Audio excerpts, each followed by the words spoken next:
un ferry reliant la France à l'Algérie, a failli ne jamais atteindre son port. Une opération mystérieuse a bien failli faire dérailler la traversée.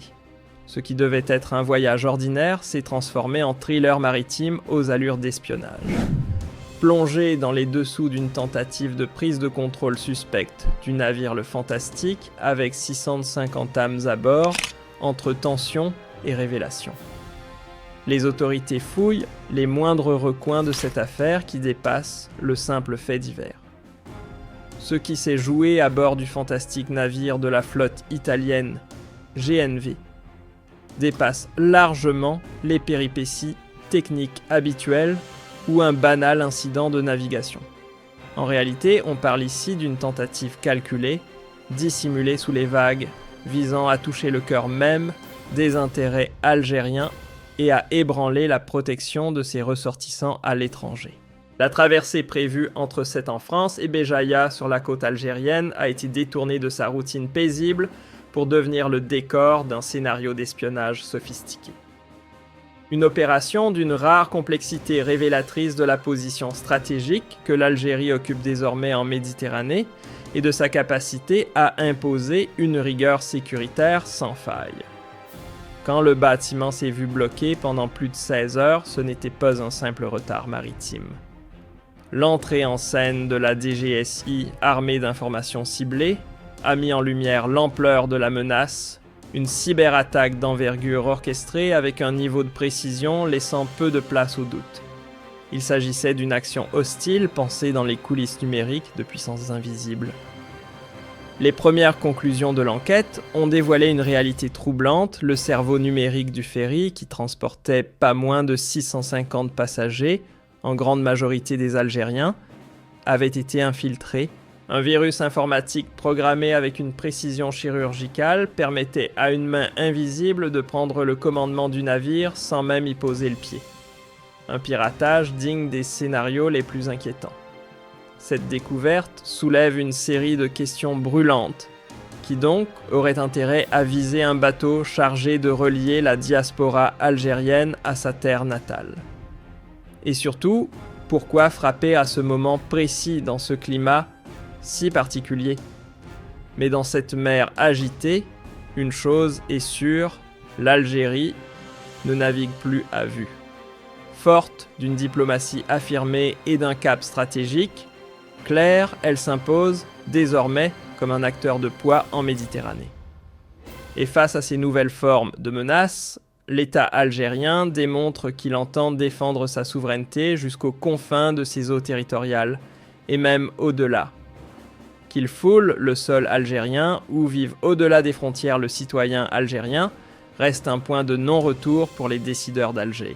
La mésaventure des passagers abandonnés des heures durant, sous une chaleur suffocante et dans des conditions indignes, n'a pas échappé au radar des chancelleries internationales. L'affaire est suivie de près. D'ailleurs, depuis les plus hauts niveaux de l'État, le dossier est surveillé à travers les circuits officiels. Paris en est le théâtre avec une enquête judiciaire délicate menée par le parquet.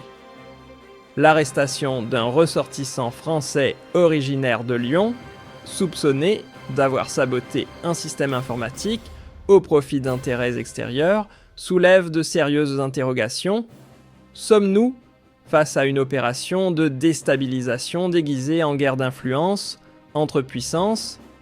Et pourtant, au milieu de ce tumulte numérique et diplomatique, l'Algérie ne cède pas un pouce. Bien au contraire.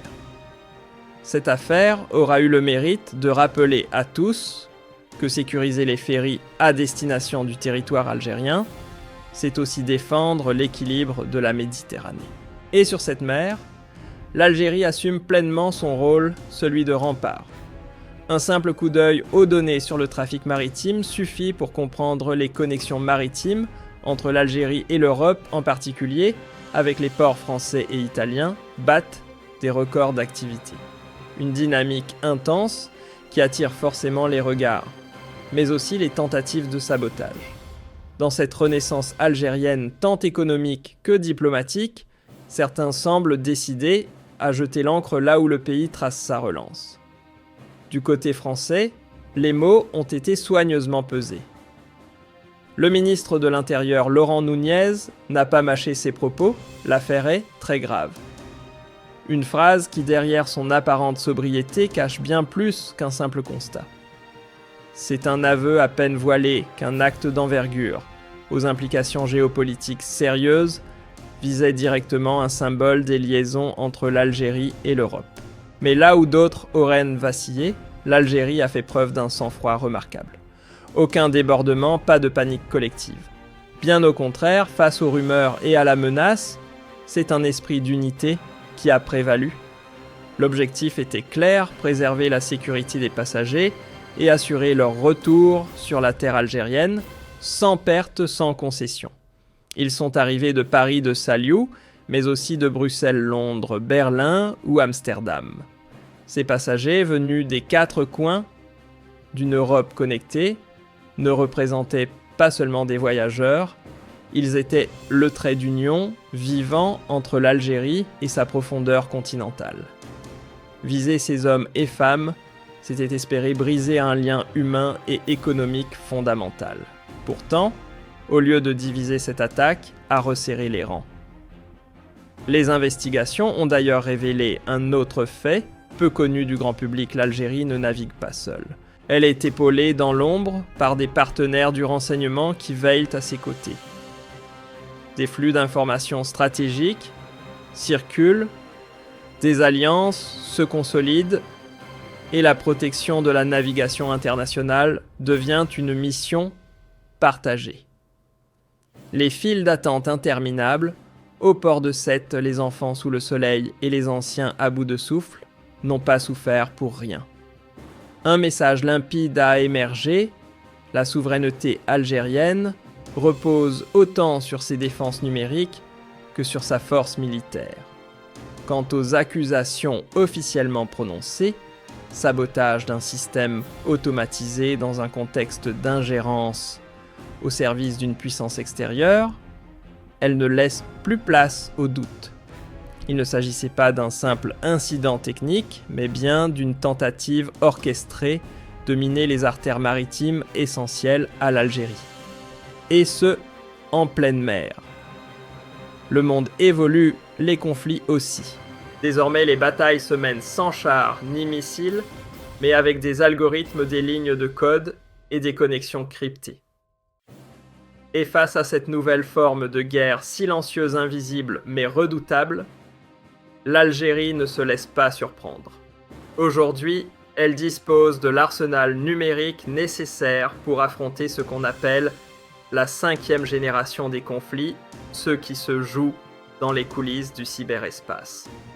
Les conclusions préliminaires de l'enquête menée par la DGSI française jettent une lumière crue sur l'affaire. À bord du navire, les autorités ont mis la main sur un matériel technologique d'une rare complexité. Des dispositifs dignes d'agences gouvernementales, bien au-delà de ce qu'un pirate isolé pourrait manipuler. De quoi donner du crédit à la thèse d'une opération pilotée par une puissance étrangère, comme le soupçonnent de plus en plus les experts. Dans ce contexte mouvant où l'ordre mondial est en perpétuelle redéfinition, l'Algérie s'impose comme une pièce maîtresse de l'équation sécuritaire et énergétique en Méditerranée. Une position stratégique qui forcément attire autant les alliances que les tentatives de sabotage numérique. Et face à ces provocations modernes, le pays ne baisse ni la garde, ni la tête. Ce qui aurait pu passer pour un simple contretemps logistique cachait en réalité un affrontement discret mais d'une rare intensité. 16 heures de retard.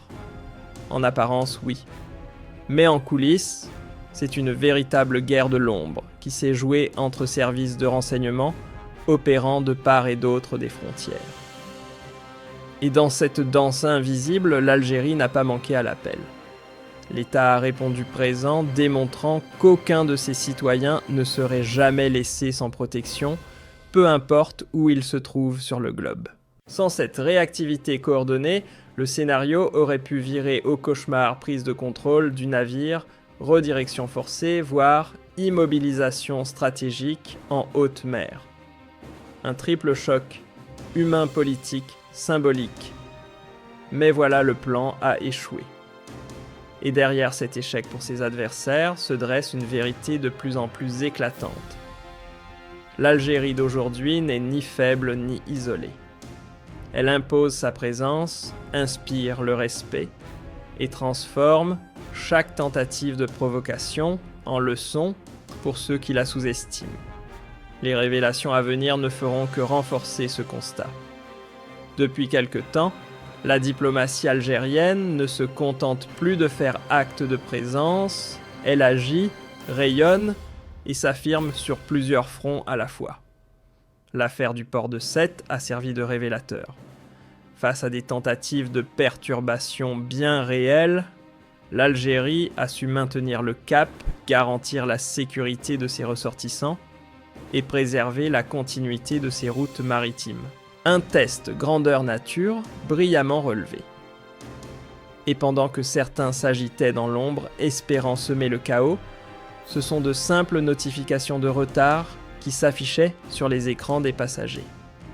Mais derrière cette apparente banalité, se cachait un travail silencieux, précis, stratégique, celui des services de renseignement.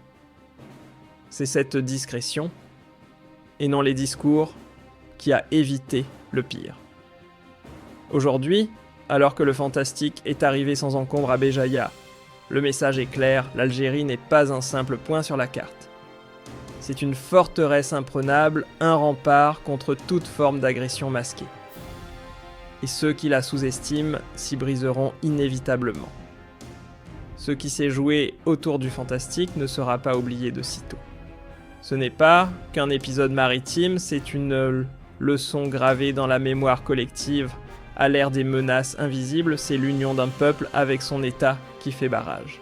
Dans les couloirs feutrés des tribunaux internationaux, l'enquête se poursuit lentement mais sûrement. Et tous les regards sont désormais tournés vers l'ombre. Quelle puissance étrangère a tenté de saboter ce symbole flottant de souveraineté. Une chose est certaine, l'Algérie, elle a tenu bon. Son nom ne cesse de s'élever, et ses ports, eux, continuent d'éclairer la Méditerranée comme des phares inébranlables de stabilité. Car oui, ce qui s'est passé va bien au-delà d'un simple incident technique. Cette affaire révèle une mutation profonde des formes d'agression modernes. Aujourd'hui, les frontières ne sont plus faites uniquement de terre ferme. Elles se déplacent, s'étendent, se dissolvent, parfois dans les câbles sous-marins, les serveurs lointains et les zones grises de l'information. Et l'Algérie vient de prouver qu'elle sait les défendre, ces nouvelles frontières.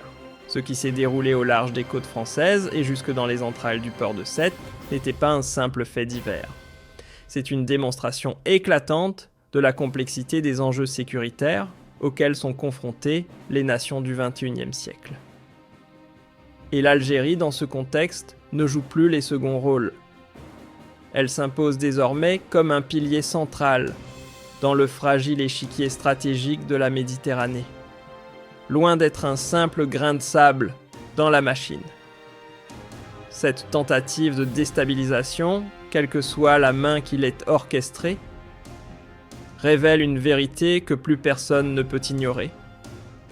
L'Algérie n'est plus ce spectateur passif des jeux régionaux et globaux. Elle est devenue un acteur majeur dont le poids en matière d'énergie, de diplomatie et de sécurité attire autant les alliances sincères que les regards envieux. Et parfois, les coups bas. S'en prendre à un navire peuplé majoritairement de citoyens algériens, ce n'est pas seulement viser une embarcation, c'est frapper un symbole profond, celui du lien inaltérable entre la diaspora et la terre-mère. C'est tenter de couper le fil rouge de l'unité nationale. Mais la réponse algérienne à cette provocation a été sans équivoque, où qu'ils soient. Les enfants de l'Algérie bénéficient de la même protection avec une priorité qui ne se négocie pas. Aucun compromis, aucune hésitation. Mais cette affaire ne se résume pas à une démonstration de force sécuritaire. Elle a aussi révélé autre chose de plus discret, mais tout aussi puissant, la solidité des institutions algériennes et leur capacité à agir avec sang-froid, même sous pression. La coopération efficace avec des alliés étrangers, notamment dans le domaine du renseignement et de la cybersécurité, témoigne d'un État qui ne subit pas mais qui anticipe. Un État qui comprend que la défense de la Méditerranée passe aussi par une alliance intelligente, une diplomatie vigilante et une présence affirmée dans les grands équilibres régionaux.